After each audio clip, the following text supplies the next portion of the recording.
Assalamualaikum warahmatullahi wabarakatuh.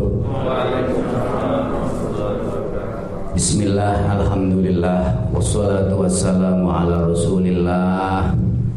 La haula wa la quwwata illa billah.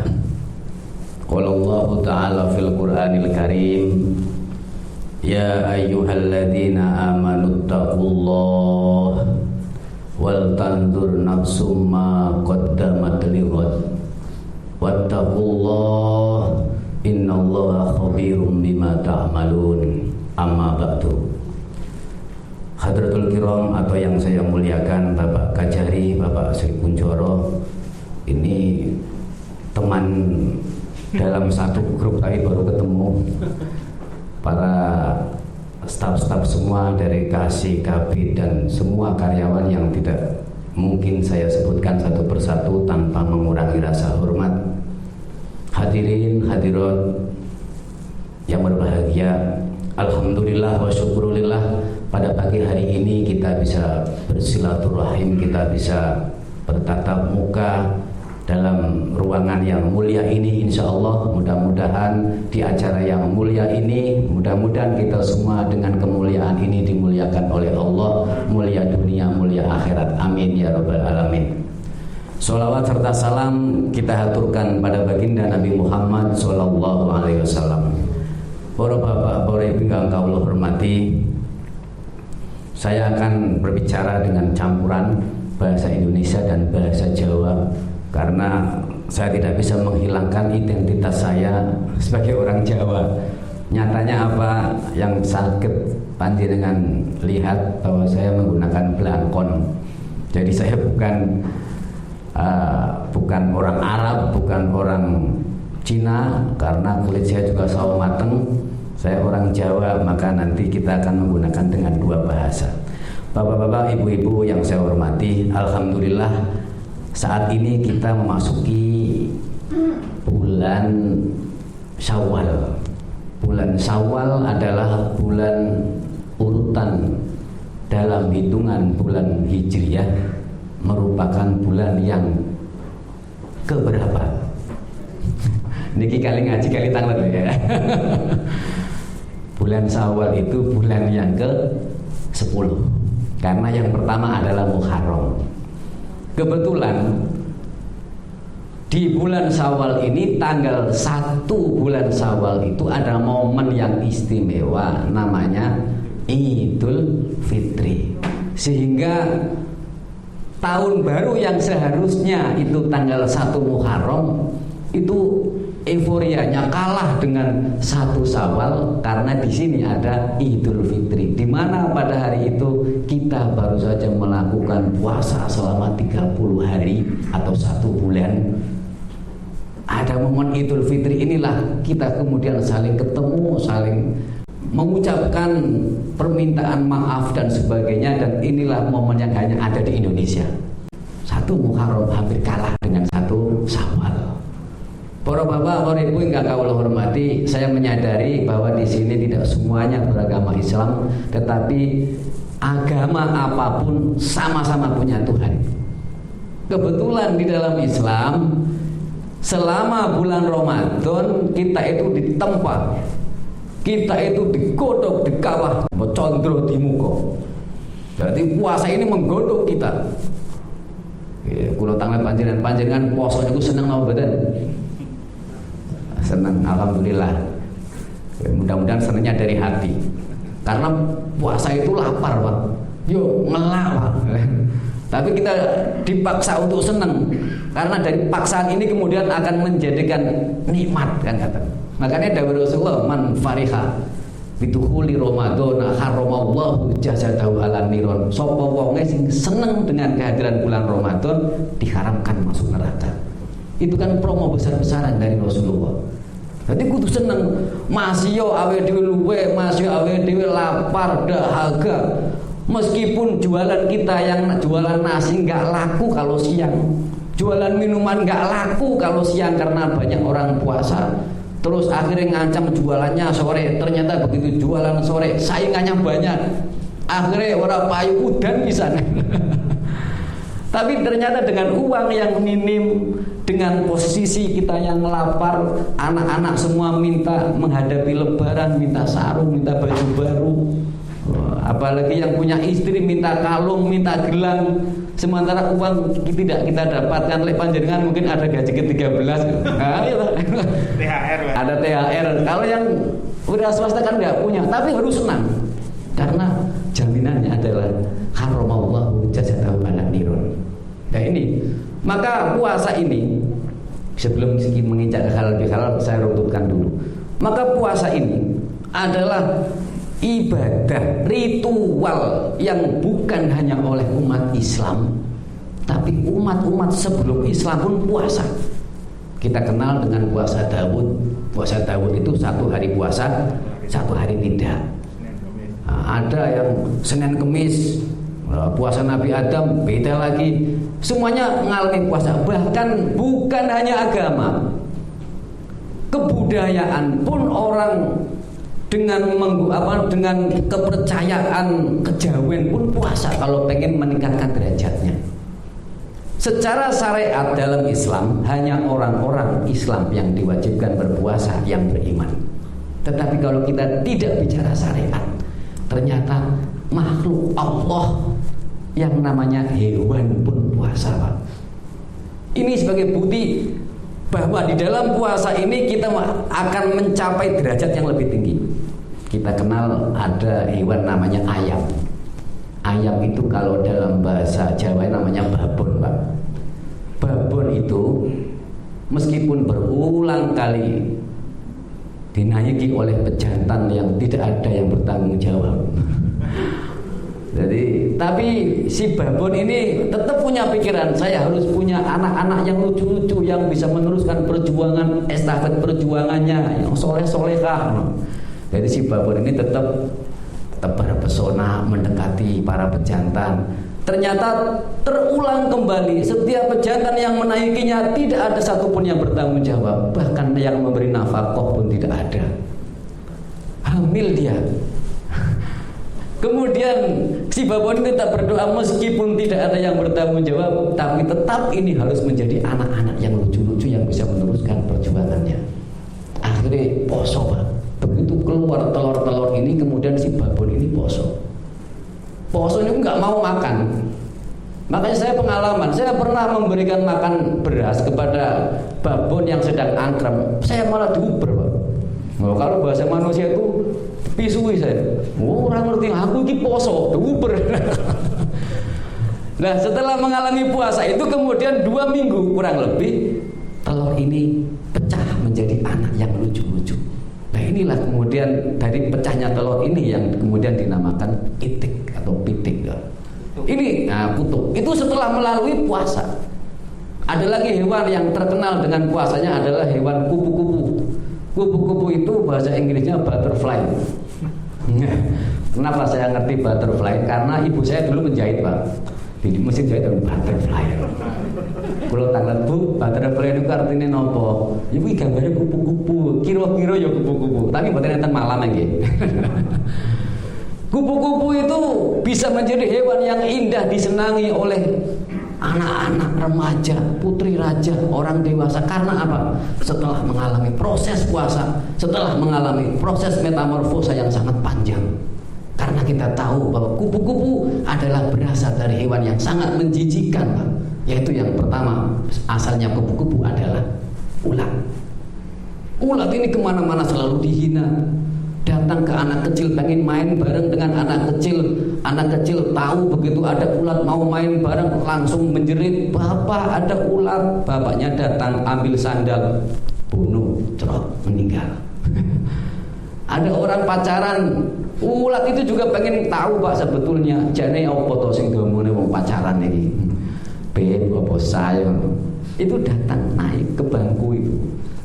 Mau dengerin pacar yang perempuan menjerit, "Mas, ada ulat."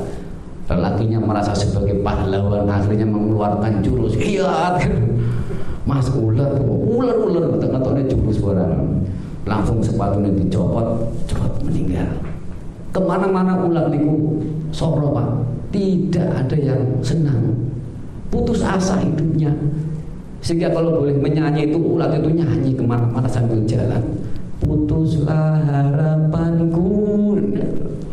Mengeluh kepada Allah, matur kepada Allah, ya Allah saya pengen meningkatkan derajat saya agar manusia-manusia dan makhluk-makhluk lain senang sama saya.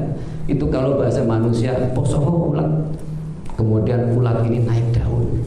Naik daun itu bukan berarti terkenal, Pak. Munggah ning godhong ya. Poso dadi entung kepompong. Niku posone ulet. Seakan-akan dimasukkan ke dalam suatu gelangsing atau karung, tidak tahu kanan kiri. Etan kulon mboten ngertos. Awake dhewe poso niku enak, Pak. Masih bisa melihat makanan ngabuburit sore jalan-jalan ke Brawijaya, bisa melihat makanan yang banyak, tinggal nduting, gak gratis, gak bayar. Kecuali kalau ambil bayar. Bebas, lihat perempuan juga masih bisa. Yang perempuan lihat para cogan-cogan masih bisa, cowok ganteng masih bisa. Puasanya ulet masukkan dalam satu gelang sih nggak tahu kemana-mana. Bahkan itu pas puasa kadang ketahuan sama anak kecil juga diambil, Pak, dibuat tiktokan.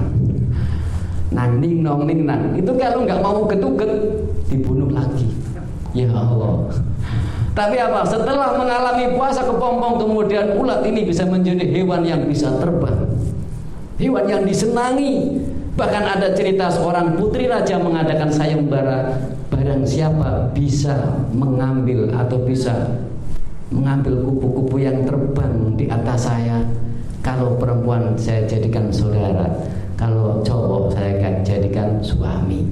Jadi ada cerita si jomblo bisa menjadi raja gara-gara menikahi putri raja karena kupu-kupu.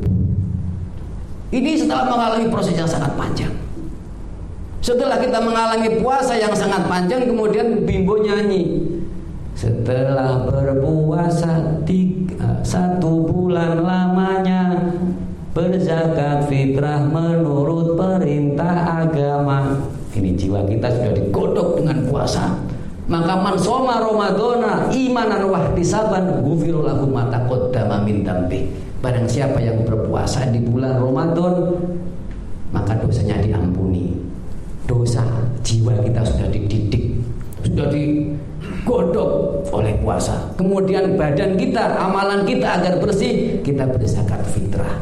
Dan di bulan Syawal ini kita kembali terlahir sebagai pribadi-pribadi yang bersih, sebagai pribadi-pribadi yang tidak punya dosa. Hablum minallah, hubungan manusia dengan Allah. Lah bagaimana hubungan kita dengan sesama manusia?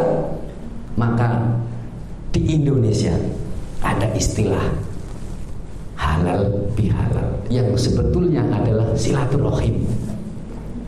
Ini versinya banyak, ada di dalam buku Hidayat Jati juga ada, bahwa Sunan Kalijogo dulu juga mengatakan bahwa pada waktu Sunan Kalijogo sudah ada dengan nama alal bahalal. Di Muhammadiyah bukunya di Panji Muhammadiyah ada juga keterangan bahwa dulu sebelum perang kemerdekaan, pada saat Mangkunegaran Pangeran Sambernyowo itu namanya alal bahalal. Ternyata ada referensi lain, mungkin itu halal bihalal sudah terpendam, tidak begitu dipakai dan sering dilupakan. Kemudian pada tahun 1948 Bapak Insinyur Soekarno, proklamator presiden pertama kita, mempunyai inisiatif bagaimana agar ini para elit-elit politik, para pejabat tidak saling tukaran. Karena pada waktu itu kita baru saja terlahir sebagai negara yang merdeka, sehingga partai-partai politik pengen merasa menjadi pahlawan, dan ini sulit untuk disatukan karena semuanya merasa benar. Maka Presiden Soekarno pada waktu itu minta pertimbangan kepada Kyai Wahab Hasbullah, salah satu pendiri NU Jamiyah Nahdlatul Ulama, meminta saran sebaiknya kita adakan acara apa. Bahwa Hasbullah kemudian menjawab, kita adakan acara silaturahim, pas ini momennya Hari Raya Idul Fitri. Kemudian Pak Karno menimpali Itu sudah biasa. Silaturahim itu bahasa yang sangat biasa. Kemudian Bapak Rasulullah mencetuskan tradisi kerajaan dan tradisi para wali yang sudah terpendam lama, sebaiknya dinamakan halal bihalal. Maka halal bihalal ini kalau kita tulis dengan bahasa Arab itu ha lam alif lam halal. Bihalal adalah dengan ba kasroh bihalal, yang artinya saling menghalalkan. Tetapi meskipun bahasa Arab di negara Arab tidak paham, karena ungkapan itu hanya ada di Indonesia. Itulah uniknya Indonesia. Maka kalau kita sudah zakat fitrah sudah, puasa sudah, kemudian kita saling silaturahim, bersih jiwa kita, bersih badan kita, antara sesama manusia pun kita bersih. Setelah kita bersih semuanya terlahir kembali seperti terlahir seorang anak dari ibunya. Maka untuk mengawali setelah lebaran ini, marilah kita awali hari-hari kita ini dengan penuh semangat bahwa setelah menjalani puasa 1 bulan, setelah Idul Fitri, setelah kita melakukan zakat fitrah dan silaturahim, kita akan terlahir sebagai orang yang beruntung. Orang yang beruntung adalah orang yang hari ini, tahun ini, bulan ini lebih baik daripada tahun kemarin. Jangan sampai kita menjadi orang yang merugi. Orang yang merugi adalah orang yang hari ini, tahun ini, bulan ini sama dengan tahun kemarin. Dan yang paling kita hindari, mudah-mudahan kita tidak menjadi hamba yang celaka. Orang yang celaka adalah orang yang tahun ini, bulan ini, hari ini lebih jelek daripada tahun kemarin. Dan mudah-mudahan setelah menjalani puasa ini kita menjadi hamba yang beruntung. Karena apa? Karena kita sudah melalui proses penggodokan kawah condro di muka yang sangat luar biasa. Maka di dalam Al-Quran ayat yang menerangkan tentang puasa, yang terakhir closing point di dalam ayat yang menerangkan puasa, la'allakum tattaqun, agar kita menjadi hamba yang bertakwa. Pertanyaannya adalah, orang yang bertakwa itu orang yang seperti apa? Ada beberapa ciri-ciri. Kalau kita lihat dalam surat Al-Baqarah, mesti panjenengan ini yang beragama Islam sudah hafal. Alif lam mim dzalikal kitabul la raiba fi hudal lil muttaqin. Kan gitu ya. Sebagai petunjuk kepada orang yang bertakwa. Orang yang bertakwa itu orang yang seperti apa?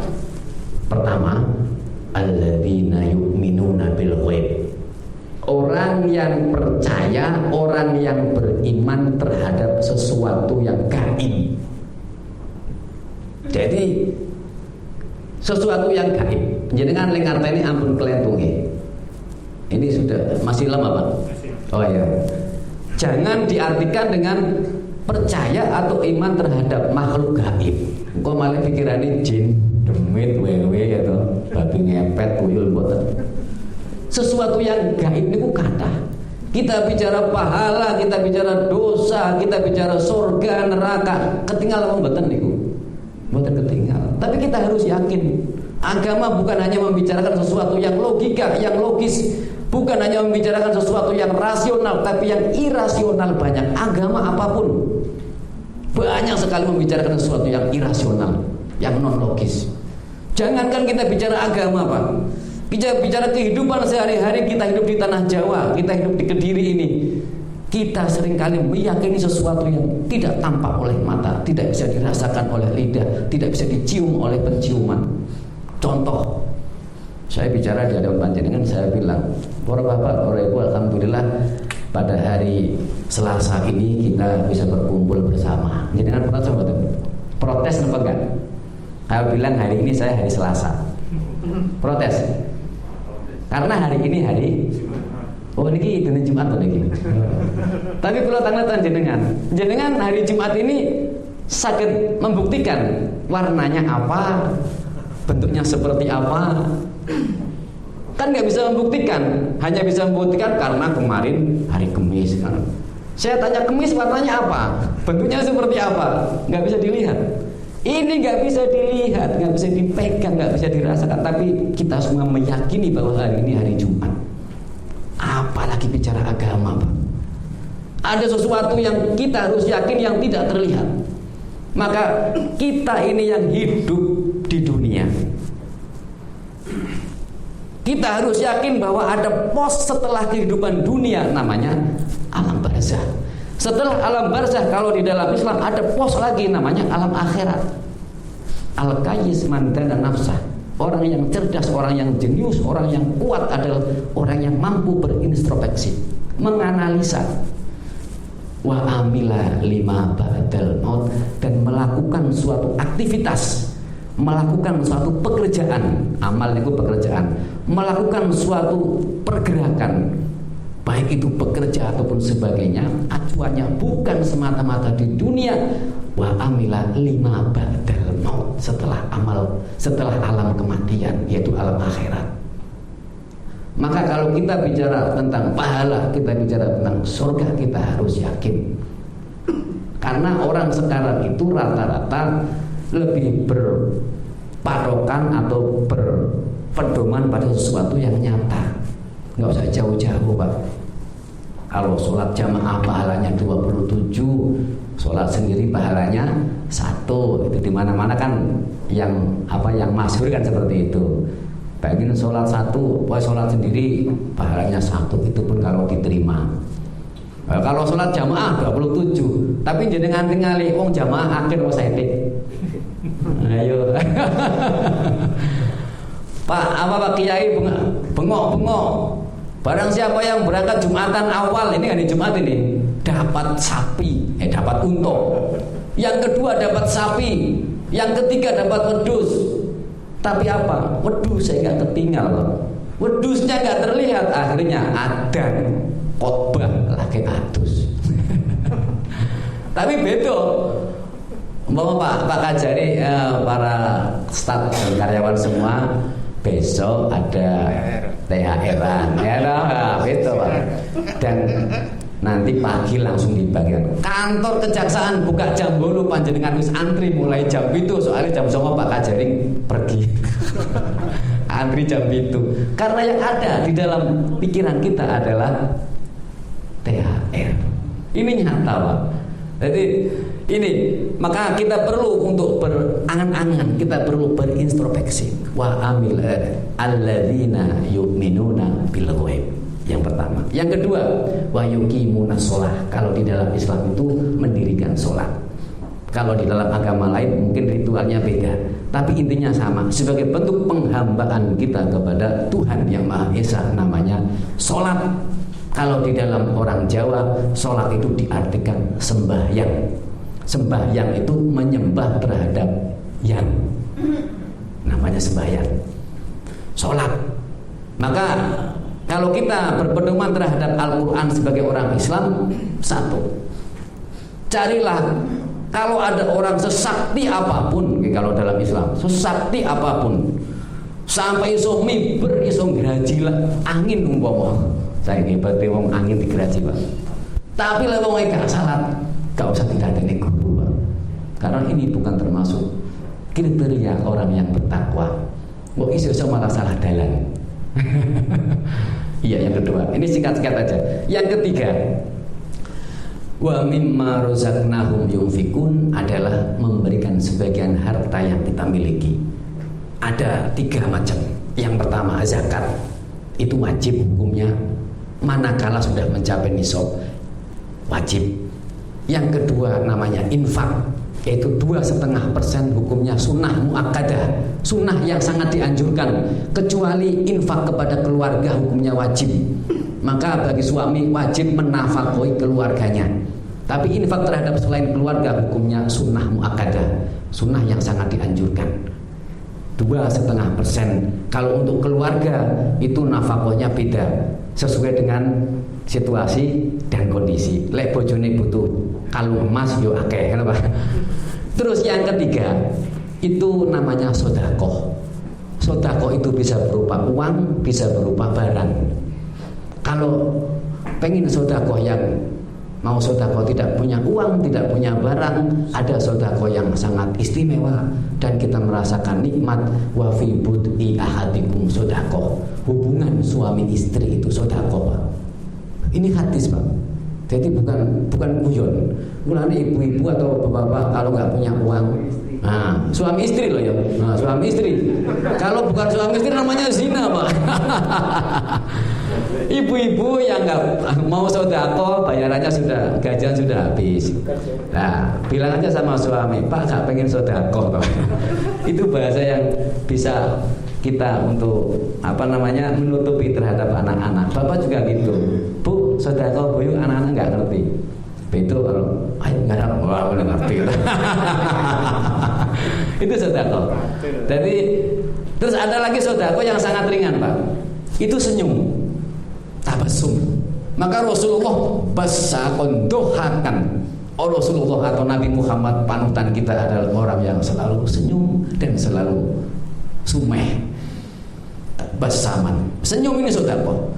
Maka pada saat kita tidak punya uang, pada saat kita tidak punya sesuatu untuk disodakokan, Rasulullah sudah menggambarkan 1400 tahun yang lalu ada sodako yang ringan bagi orang yang tidak punya uang, yaitu smile atau senyum.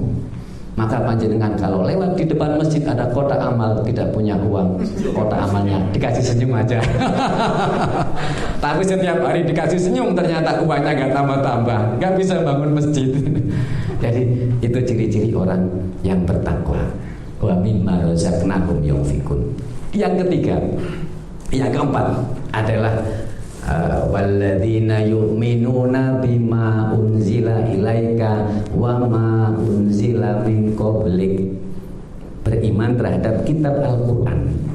Dan kitab yang diturunkan sebelum umat Islam yaitu macam-macam.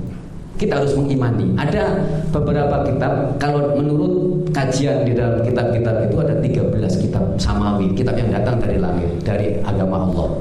Ada 13. Tapi yang wajib kita ketahui ada 4. Yaitu sama dengan Nabi Pak. Nabi itu jumlahnya 124.000.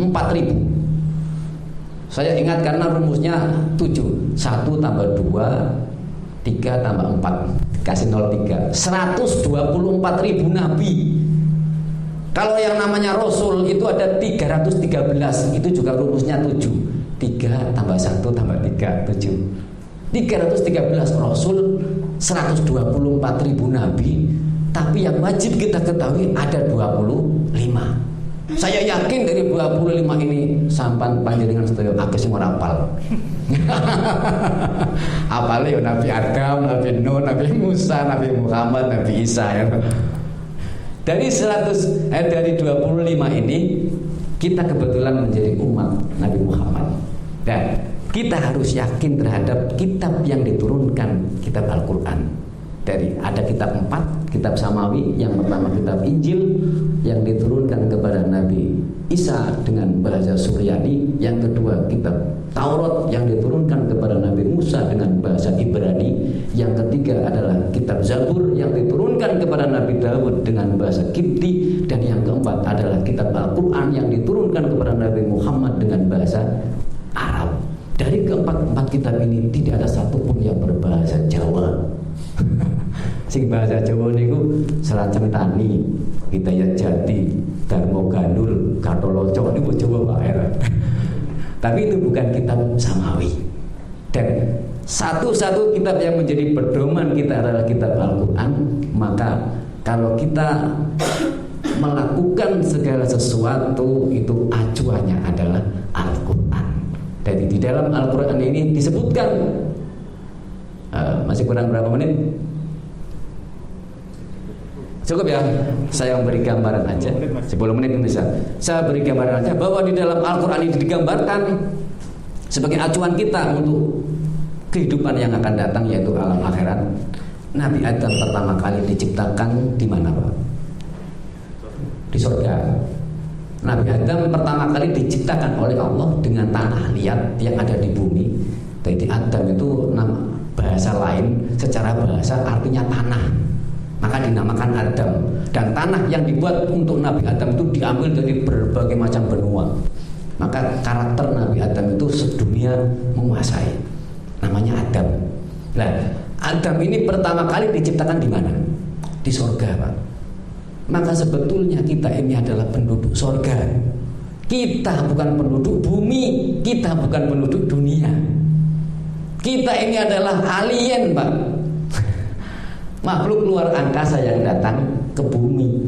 Karena sebelum ada manusia di bumi sudah ada makhluk. Itu bukti.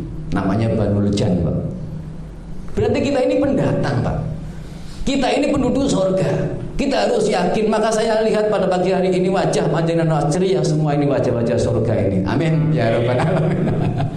Kita ini penduduk surga asli, Pak. Itu agama manapun akan mengatakan seperti itu.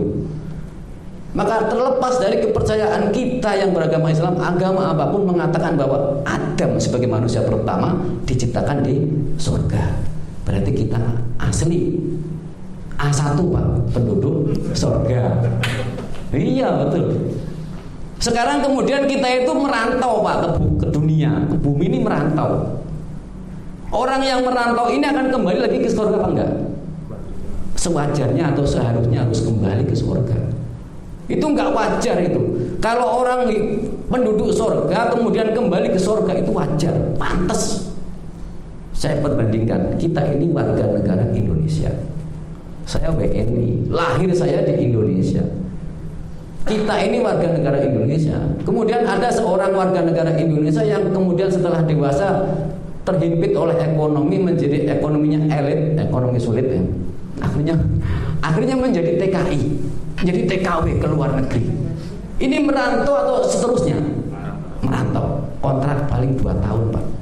Kalau kontraknya habis diperpanjang 2 tahun lagi. Saya pernah pengalaman karena teman saya banyak yang TKI. Kita ini penduduk surga, merantau di dunia ini, di bumi ini. Makanya saya katakan al-qais man dana nafsa. Mari kita berintrospeksi. Kalau kita ini sadar bahwa kita ini merantau, kita akan punya pemikiran, kalau saya bekerja, kalau saya beramal, amal itu artinya kerja, Pak. Bekerja, beraktivitas, ini kita berpikiran kita akan habiskan di dunia atau dibuat investasi celengan untuk di surga. Kalau kita sadar bahwa saya warga negara Indonesia, kemudian saya merantau ke luar negeri. Kalau orangnya cerdas, akan ditabung atau akan dihabiskan di luar negeri? Tabung, Pak. Maka orang yang cerdas adalah orang yang berpikir, beramal ini melakukan pekerjaan, berpikir untuk alam setelah kematian, yaitu alam akhirat. Kalau kita sadar bahwa di dunia ini adalah sementara, maka kita akan mengumpulkan bekal perjalanan untuk kembali ke surga, sehingga kita akan kembali ke Indonesia menjadi TKI sebagai orang yang terhormat dengan membawa banyak uang yang disebut beruang. Kita pun sebagai manusia, sebagai anak cucu Adam akan kembali ke surga dengan sebagai orang yang terhormat, tidak sampai jatuh ke dalam api neraka. Sebagai WNI kita pulang ke Indonesia akan selamat pulang ke Indonesia, tidak sampai terjatuh ke dalam lautan. Karena pertama berangkatnya ilegal. Budale namung gawa paspor, budale pas-pasan mulya jelepor. Itu logika, Pak. Maka kita ini manusia yang diciptakan oleh Allah sebagai makhluk, dan acuan kita, pos kita baru di pos yang kedua. Kita ini kan pertama di alam kandungan, alam rahim. Kemudian kita sekarang di pos yang kedua, alam dunia. Kita akan menuju pos yang ketiga, alam kubur. Kemudian kita akan menuju pos lagi yang keempat, alam akhirat. Di sana hanya ada 2 tempat. Kalau nggak surga, neraka. Tidak ada kos-kosan di sana. Maka pilihan tergantung kita. Makanya senyampang kita masih hidup, mari kita beramal, beraktivitas, bekerja, apalagi mengawali di bulan Idul Fitri. Di bulan Syawal ini kita baru saja merayakan Idul Fitri. Kita sudah bersih secara jiwa raga, hablum minallah. Kita dosanya sudah diampuni. Kemudian dosa sesama manusia, nanti kita akan saling silaturahim, kita akan musafahah, meskipun dengan protokol kesehatan hanya begini-begini saja, nggak usah nempel, nggak apa-apa. Yang penting kita sudah saling memaafkan. Maka kita akan terlahir sebagai orang yang bersih suci di Idul Fitri ini, dan kita akan menjalani kehidupan sebagai orang yang beruntung, yaitu orang yang hari ini lebih baik daripada tahun tahun kemarin. Amin ya rabbal alamin. Mudah-mudahan yang sekilas ini bisa membuat pengalaman, buat acuan kepada kita semua, panjenengan, saya sama-sama belajar, sama-sama ngaji. Bedanya cuma saya yang bicara, panjenengan yang mendengarkan. Sebetulnya sama-sama belajar. Tidak ada orang yang sempurna, yang ada adalah orang yang merokok sampurna. Dari saya cukup sekian. Kalau ada salahnya mohon maaf yang sebesar-besarnya. Ada ungkapan, bila ada sumur di ladang, bolehlah kita menumpang mandi. Kalau ada umur panjang, insya Allah kita ketemu di kamar mandi ya. Insya Allah kita akan ketemu lagi. Kupat kecemplung santen, lepat nyuwun ngapunten. Billahi taufik wal hidayah. Wassalamualaikum warahmatullahi wabarakatuh. Alhamdulillah. Terima kasih Mbak Rita.